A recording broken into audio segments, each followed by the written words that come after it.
गायक नाही, पण मी आरक्षणावरचं एक गीत गेल्या महिन्यापूर्वी मुंबईमध्ये कोकणातील धनगर समाजाच्या युवक मित्रांनी कोकणी धनगर समाजाच्या कवींचं एक काव्य संमेलन आयोजित केलं होतं.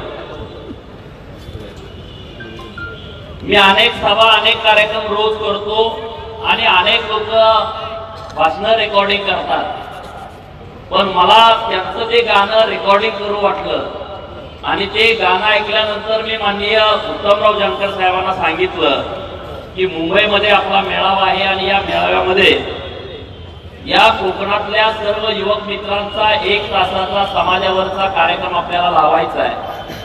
त्याचं ते गीत मी इथं, माझा आवाज काही खास नाही, जरी काय चुकलं तर समजून घ्या, मी भाषण करू शकतो, पण मी पहिल्यांदाच गाणं म्हणतोय, गीत म्हणतोय. गेली 70 वर्ष हो किती केलं हो शोषण, गेली 70 वर्ष हो किती केलं हो शोषण, या भोळ्या धनगराला कधी देणार आरक्षण, या भोळ्या धनगराला कधी देणार आरक्षण. पिढ्या कैक रानात थंडी पाऊस उन्हात, पिढ्या कैक रानात थंडी पाऊस उन्हात, जीवन वन कष्टाची गेलं आयुष्य पाण्यात, जीवन वन कष्टाची गेलं आयुष्य पाण्यात, या भोळ्या धनगराला कधी देणार आरक्षण, या भोळ्या धनगराला कधी देणार आरक्षण. कधी शिकणार पोर हो कधी करणार रक्षण, कधी शिकणार पोर हो कधी करणार रक्षण, या भोळ्या धनगराला कधी देणार आरक्षण.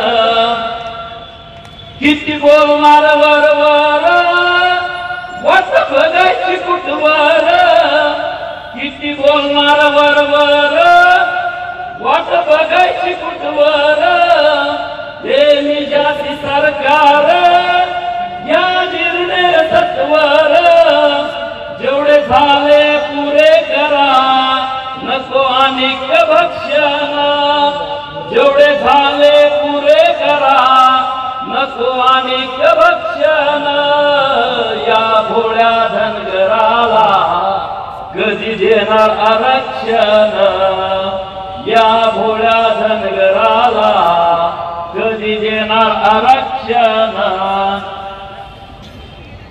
हे विकास तांबोते म्हणून कोकणातले शाहीर आहेत, त्यांचं हे गीत आहे, त्यांच्यासाठी जोरदार टाळ्या वाजवा.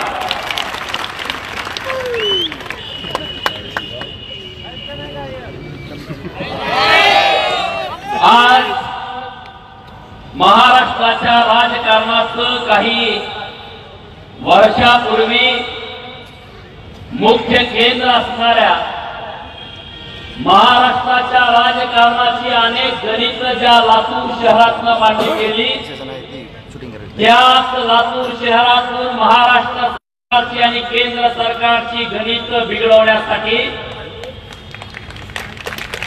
महाराष्ट्रातील तमाम धनगरांच्या पोरांच्या हातामध्ये एसटीचा दाखला मिळवून देण्यासाठी या लातूरच्या भूमीमध्ये डॉक्टर बाबासाहेब आंबेडकरांच्या पुतळ्याला साक्षी ठेवून जो धनगर समाजाचा यलगार पुकारलेला आहे, या यलगार आपल्या समाजातील एक निष्णात वकील ते आज व्यासपीठावरची टोपी घालून आलेले आहेत.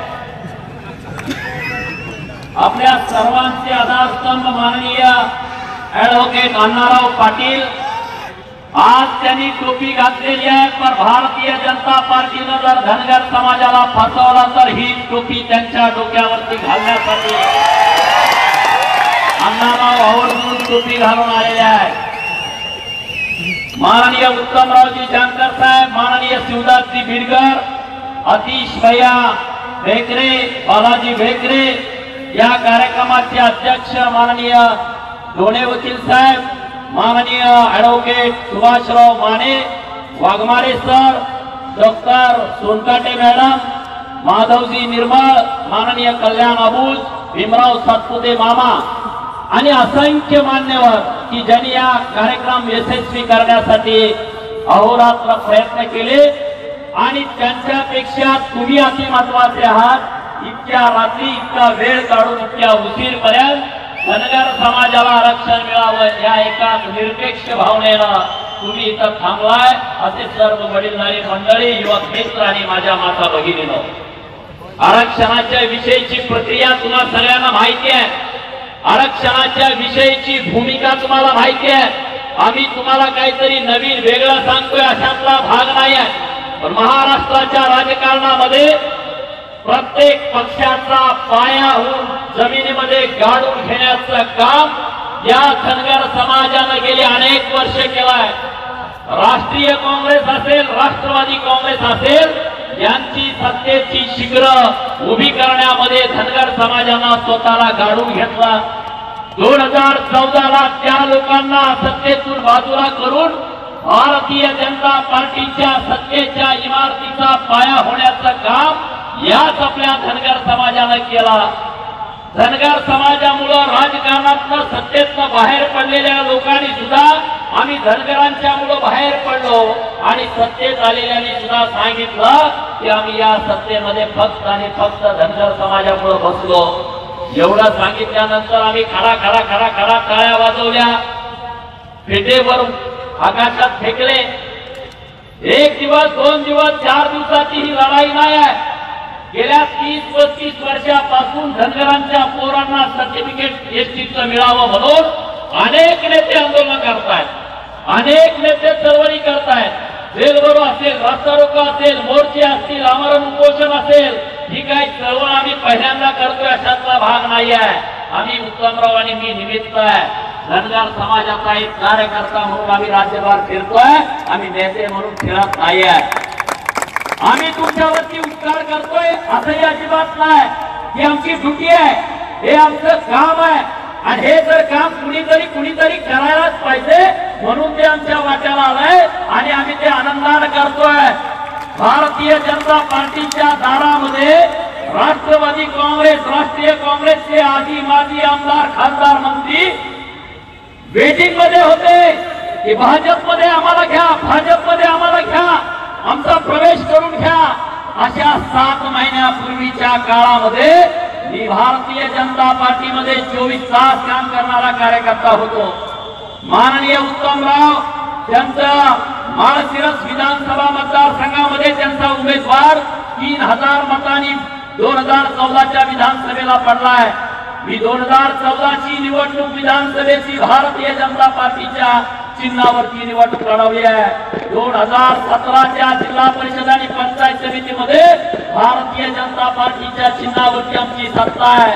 माझे मोठे बंधू सांगलीला जिल्हा परिषदला समाज कल्याण सभापती आहे। सगळं व्यवस्थित असताना धनगर समाजाला आरक्षण देत नाही, या एकाच भावनेतून लोक म्हणजे यांना काहीतरी पाहिजे, यांना महामंडळ, विधान परिषद, अरे आता अण्णाराव पाटलांना तुम्ही म्हणला ह्यांना काहीतरी पाहिजे, आता काय देणार अण्णारावना तुम्ही? अण्णारावनं काय कमी आहे काय? तुम्हाला काय डाऊट आहे? होय, अण्णारावचा एक कोटाचा किता झाला का काय वाटत होऊ शकतं, तुम्ही म्हणू शकता अण्णारावना काय पाहिजे?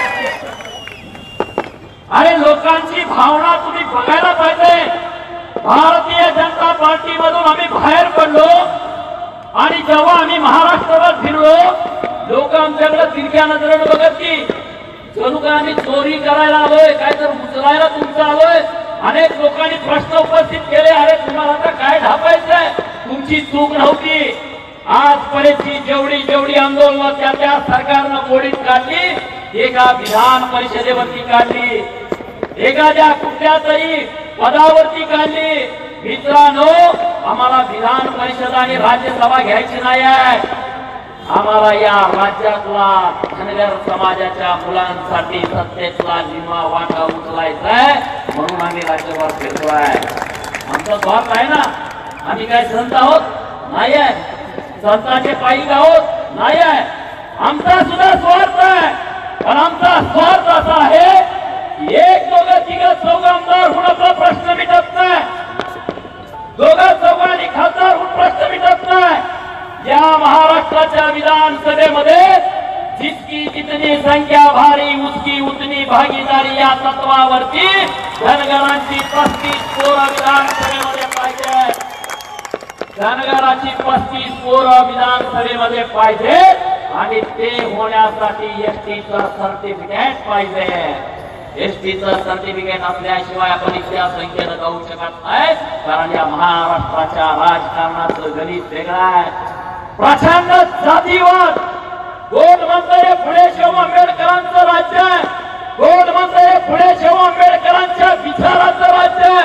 कोण म्हणतंय गाडगे बाबा महाराजांच्या काळामध्ये गळ्यामध्ये गाडगानी पाठीमागे खराटा होता.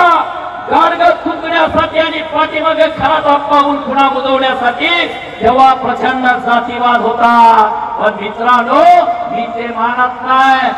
गाडगे बाबांच्या काळामध्ये गळ्यामध्ये गाडग थुंकण्यासाठी आणि पाठीमागे खराटा पाऊल खुणा बुजवण्यासाठी होता. पण आज आपल्या गळ्यामध्ये गाडग थुंकण्यासाठी नाही आणि पाठीमागे पाऊल खुणा बुजवण्यासाठी खराटा नाही. आणि गाडगे बाबाच्या काळातला 100% जो जातीवाद होता तो आज 1,00,000% गेलाय. याची जाणीव आपल्याला असायला पाहिजे. मित्रांनो, कुठल्याही पक्षात आणि पार्ट्यात गेलो तर तुमचं आडनाव विचारलं जातं. आडनावावरनं तुमची जात नाही कळली तर तुमच्या पाहुण्यांचं आडनाव विचारलं जातं. पाहुण्यावरनं जर त्या नेतृत्वाला तुमची जात नाही कळली तर मग तुमचा समाज कुठला विचारला जातो. मी आज पूर्ण वेळ काम करत होतो. अनेक वेळा ओळख करून देताना लोक बोलायचे, हा गोपीचंद धनगर समाजाचा नेता. अरे मी म्हणलं, हराम खोरानो, मी धनगर समाजाचा नेता आणि तुम्हाला बहुजनांची सुपारी दिली कुणी? कोण आहे तुम्ही? आणि हा जाप प्रत्येक गावगाड्यातल्या धनगरांच्या पोराने आता विचारला पाहिजे. तुम्ही बहुजनांना आधार द्यायला पाहिजे. बहुजनांचं नेतृत्व करायला लोक तुमच्याकडे का वेगळ्या दृष्टिकोनातनं बघताय. ते दृष्टिकोनातनं तुम्ही सुद्धा पाऊल टाकलं पाहिजे, पुढे आलं पाहिजे. जरी कुमार ढोर मावी सारी तेली कोची वंजारी हक्कर धनगर धनगर रामोची वडर बेडर मुसलमान लिंगायत परीट गडसी डवरी कोळी लोणारी माकडवाला कुंची कोरवी या सगळ्या बहुजनांच्या पोराला आपण एकत्र करायला पाहिजे आणि या महाराष्ट्रामधलं एक परिवर्तन घडवून आणायला पाहिजे. आपली जरी ही आरक्षणाची लढाई अण्णाराव पाटील साहेबांच्या दारामध्ये जाऊन बसू नका मित्रांनो. या पुढाऱ्यांच्या दारात बसल्यामुळेच आपली माती झाली. आपला आजोबा यांच्या बरोबर होता, पंजोबा होता, बाप होता आणि मग आपण ते राहावं आणि मरताना पोराला सांगायचं याच्या बरोबर राहायचं. ही गोष्टी माझी इच्छा. असा धंदा होता. कसं सर्टिफिकेट मिळणार? अरे आपलं मत घेऊन जातात विधानसभेमध्ये की लोक आपल्या आरक्षणावरती का बोलत नाहीत? मतदान आपलं चालतं, मग आपल्याला आरक्षण देण्याच्या बाबतीमध्ये ती भूमिका का स्पष्ट करत नाहीत? राष्ट्रवादी काँग्रेस म्हणते आरक्षण द्या, राष्ट्रीय काँग्रेस म्हणते आरक्षण द्या, सेना म्हणते आरक्षण द्या, भाजप सेकप रिपाई सगळे म्हणते आरक्षण द्या. भाजप उत्तर देताना म्हणते होय आम्ही आरक्षण देणार आहे. कुणाचा विरोध आहे का आरक्षणाला धनगराच्या? कधी ऐकला तुम्ही? मग कुणी थांबवले आरक्षण? चार भिंतीच्या सगळे पक्षाचे प्रमुख एकत्र बसले का म्हणतात तुम्ही काहीही करा, धनगरांना आरक्षण देऊ नका. धनगरांना आरक्षण दिलं तर या महाराष्ट्राच्या राजकारणामध्ये मनमानी करता येणार नाही. धनगरांना जर एसटीचा दाखला दिला तर पश्चिम महाराष्ट्रातल्या राष्ट्रवादी काँग्रेस राष्ट्रीय काँग्रेसच्या बालेकिल्ल्यामध्ये अनेक मतदारसंघामध्ये आरक्षण पडणार आहे आणि ह्यांना घरचा रस्ता दाखवला जाणार आहे. म्हणून तुम्हाला आरक्षण देऊ नका ही या सगळ्या पक्षाच्या प्रमुखांची पहिली अट आहे. सर्टिफिकेट मिळण्यानं काय होणार आहे? आमदार खासदार झाल्यानंतर तुम्हाला आम्ही एखादा देवळाला फंड देऊ शकतो, एखादा समाज मंदिर देऊ शकतो, एखादा तुमच्या दारामध्ये मोठा विजेचा पोल देऊ शकतो. आमदार खासदारांना कायद्यामध्ये राईट काय, लोकशाहीमध्ये तुम्हाला अधिकार किती आहेत मित्रांनो? आमदार खासदार जे करू शकत नाही ते एसटीचा धाकला करताय मित्रांनो, एसटीचा धाकला. म्हणून एसटीच्या आरक्षणाची चळवळ महत्वाची आहे. 12वी शिकलेलं पोरग मास्टर होईल, 12वी शिकलेलं पोरग तलाठी होईल, पदवीधर झालेलं प्रत्येक पोरग क्लास 1 क्लास 2 अधिकारी होईल. म्हणून ही लढाई आपल्याला महत्वाची आहे. प्रस्थापित पार्ट्यामध्ये कोण आमदार काय म्हणाल, कुठं बघलन, कसा बघलन, मला काय म्हणाल बघू नका. आज लातूर शहरामध्ये मागे मीटिंगला होतो तेव्हा खूप लातूर शहरातली मंडळी होती. आपल्या सगळ्यांची एकजूट बांधा. समाज महत्वाचा आहे, पक्ष दुसऱ्यांदा. तुम्ही कुठल्याही पक्षात असा, तुम्ही काही सगळे एकाच पक्षामध्ये काम करणारे कार्यकर्ते नाही. आपण वेगवेगळ्या पक्षाच्या विचाराची काम करणारी मंडळी आरक्षणाच्या मुद्द्यावरती एका जाग्यावरती येतो आणि मग एका जाग्यावरती आल्यानंतर माने साहेबांनी त्यांच्या भाषणामध्ये सांगितलं की राजसत्ता ही सर्वोच्च सत्ता आहे.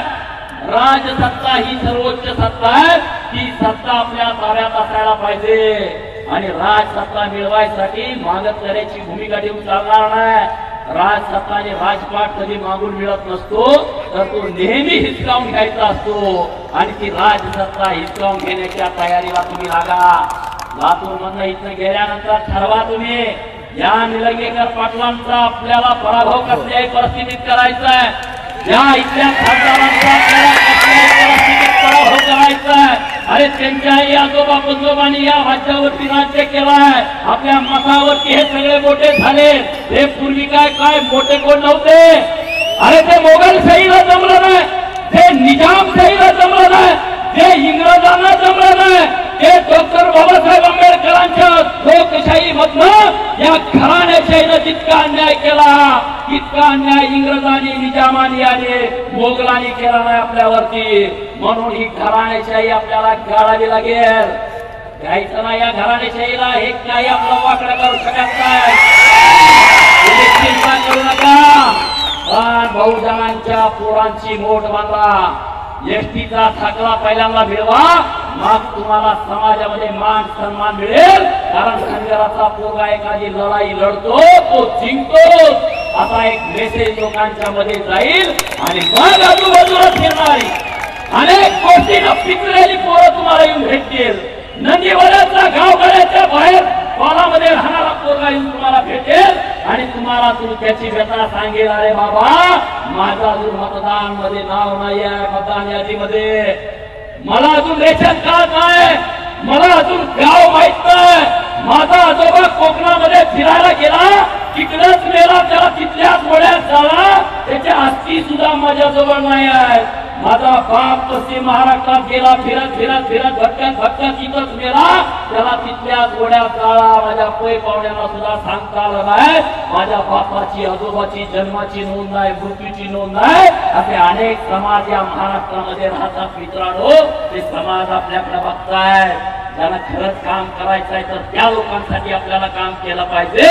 म्हणून मी आरक्षणाच्या मुद्द्यावरती परत येतो. सरकार जे आपल्याला फसवायच्या भानगडीत होता, टाटा इन्स्टिट्यूट ऑफ सोशल सायन्सच्या सर्वेच्या नावाखाली 4 वर्ष सरकारनं वेळकाढूपणा केला. अरे 4 वर्ष तुम्ही टाटा इन्स्टिट्यूट ऑफ सोशल सायन्सच्या सर्वेला लावलं. तो विषय जरा बाजूला ठेवू, पण या सगळ्या मैदानामध्ये तुम्ही हजारो जण आहात. एक जणांना बोट वर करून सांगा की या सरकार आपल्या मतावरती सत्तेमध्ये आलं आणि माझ्या खात्यावरती 100 रुपये मला मिळालेले आहेत. असं एक जण पूर्ण यात इथं आहे का मैदानामध्ये? आहे का? 100 रुपये धनगराला दिलं का या सरकारनं? अरे मग आपल्याला कधी राग येतो का नाही? आपल्याला कधी कधी वाटतं का नाही? अरे कधी बँकेमध्ये गेला आणि तो साहेब तुम्हाला बोलला या तुम्हाला 10 लाख रुपयाचं कर्ज देतो, असं कधी बोला का कोण? तिथं कोण सांगायला माणूस आहे का? अरे मला माणूस येतोय, त्याला बँकेत 10 लाख रुपयाचं कर्ज दे, हे शासनाची धोरण आहे, त्याला जामीनदार घेऊ नको, त्याला कुठलं बाकीच्या अटी नाही, त्याला डायरेक्ट 10 लाख रुपयाचं कर्ज दे. मिळालं का तुम्हाला? अरे पायची आग मस्तकात गेली पाहिजे. डोक्यामध्ये झिंजिन्या आल्या पाहिजे, काय येत नाही आपल्या डोक्यामध्ये झिंजिन्या. अरे या लोकांनी आपल्या जीवावरती हे सगळं सत्ता केंद्र ताब्यात घेतलंय, ते सत्ता केंद्र उद्ध्वस्त करायचं, सुरुंग लावायचं. मनोमनात तुम्ही ठरवलं पाहिजे, तुम्ही काही करू शकता 100%. फक्त मनापासून ठरवा. नाहीतर एकदा बाजारामध्ये गेलो होतो, तिथं घोडे विकायला आले होते आणि घोषणाबाईचा माळेगावचा बाजार असतो आणि 2-3 घोडे होते. एका घोड्याची किंमत विचारली तुम्हाला 1 लाख रुपये, दुसऱ्या घोड्याची किंमत विचारली तुम्हाला 2 लाख रुपये. एक दुसरा एका असा धष्टपुष्ट घोडा होता, देखणा होता, रुबाबदार होता, राजकिल्ला घोडा होता आणि त्याची किंमत विचारली तर ते म्हणला 5 लाख रुपये. अरे म्हणजे हे सगळे घोडे असेल, मग तुम्ही इतका चांगला घोडा विकताय कशासाठी? तो मालक म्हणला हा घोडा एकदम सुपर आहे. मग तुम्हाला इतकी किंमत का लावली? याची जास्त तुम्ही 5 लाख 1 लाख 2 लाखाला ते घोडे देताय. नाही म्हणला हा घोडा वेगळा आहे, आपला तू घोडा आहे. काय याचं वैशिष्ट्य आहे? यांना जर मनामध्ये आणलं तर जगाला प्रदक्षिणा घालू शकतो. यांना जर मनामध्ये आणलं तर 1 तासात लातूर मधनं सोलापूरला जाऊन येऊ शकतो. यांना जर मनामध्ये आणलं तर हा दिल्लीपर्यंत जाऊ शकतो. मग तो माणूस मला अरे घोडा विकताय कशाला? अडचण एकच आहे, हा मनातच कधी आणत नाही. तसं आपल्या बाबतीत झालाय, मनातच आपण कधी आणत नाही. राजकारण हे आपलं काम नाही. चौकात बोलताना तिकडं तिकडं बघा, कोण ऐकतंय, घरातील बाप ऐकताय, काय करते ते तुम्हाला? अरे माईकला शिव्या देणार चौकामध्ये वैचारिक कशासाठी घाबरता? चावडीवर बोंबलाला कोणाची परवानगी घ्यायची गरज नाही. इथून पुढच्या काळामध्ये प्रस्थापितावरती घाला घालताना इकडं तिकडं बघायची गरज नाही. 2-4 मेले तर काय होतं रे?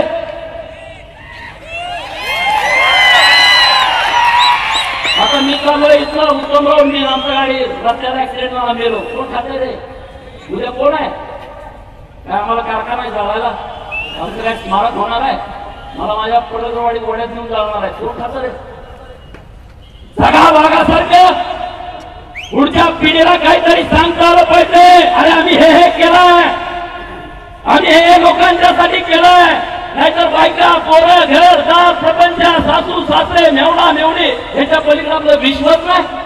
ते सोडून त्याच्या पलीकडे काहीतरी विश्व आहे आणि त्यासाठी आपल्याला लढलं पाहिजे. आणि या देशामध्ये एकमेव जमाती असेल, घटनेत असताना 70 वर्ष आपल्याला आरक्षणाची सुविधा मिळाली नाही. 70 वर्ष इतकं मागासले. पण म्हणून इथून पुढच्या काळामध्ये जो आपल्याला फसवेल त्यांना जर एकदा फसवला तर किमान 4 वेळा आपण त्याला फसवायला पाहिजे. किती वेळा? तर नाही फसवायचं तर भांडारा शिवून येणार.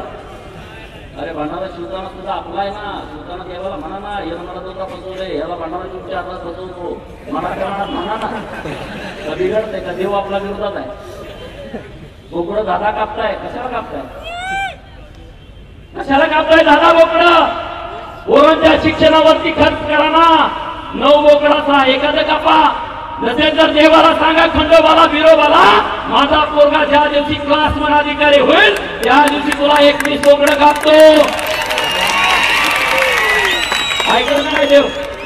देव पण सरकारच्या बाजूने आहे. आपला आहे ना. म्हणून आपल्यामध्ये परिवर्तन व्हायला पाहिजे. 2 कोटी संख्या, 2 कोटी सांगताना सुद्धा लाज वाटते. 2 कोटी संख्या आणि आमदार किती? आता मोजणार तुम्ही. भाजपमध्ये 2 आमदार आणि राणा गोटेंची काय अवस्था केली तुम्ही बघितलं. 2 आमदार सरकार पडू शकत नाही. 2 आमदारांना सरकार घाबरत नाही. लोकसभेमध्ये खासदार नाही, राज्यसभेमध्ये महात्मेसाहेब एकटे आहेत. मग आरक्षणाचा दबाव कसा वाढणार? तर 2 कोटी लोकसंख्या हेच आरक्षणाचं दबावाचं तंत्र आहे. 2 कोटी लोक रानात वनात मळ्यात जर बसला तर सरकारला कळणार नाही.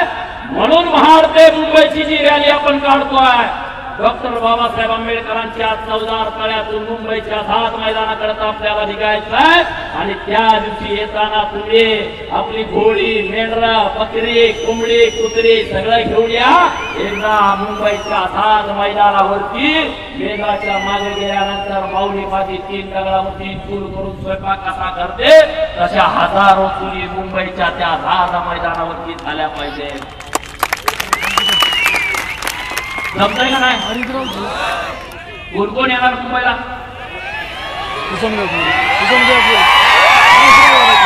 हे महाराष्ट्र सरकारला निरोप जाऊ द्या.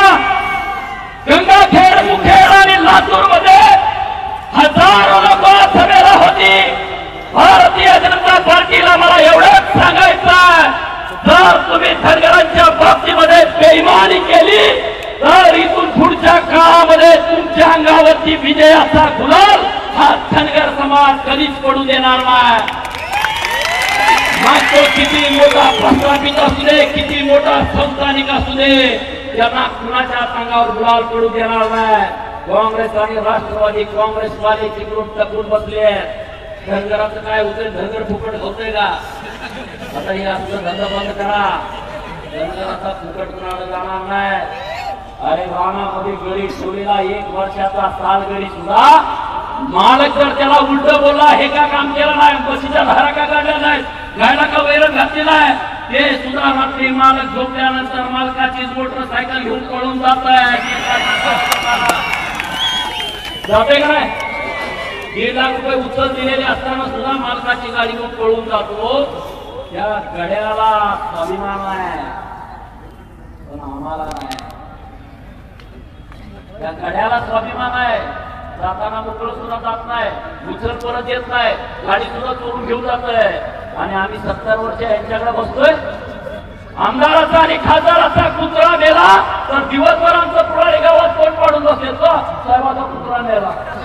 काय तू असा बिस्किट खाता, तसा बिस्किट खाता, असा नमस्कार करतो, काय भाग मेला काय आपला मोरदेना तिकडं? तू कशाला चिंता करतोय? तू कशाला मिशा मोडून फिरायला काय गावामध्ये? समाजाचं वाटोळ या व्यवस्थेतल्या लोकांनी केलाय.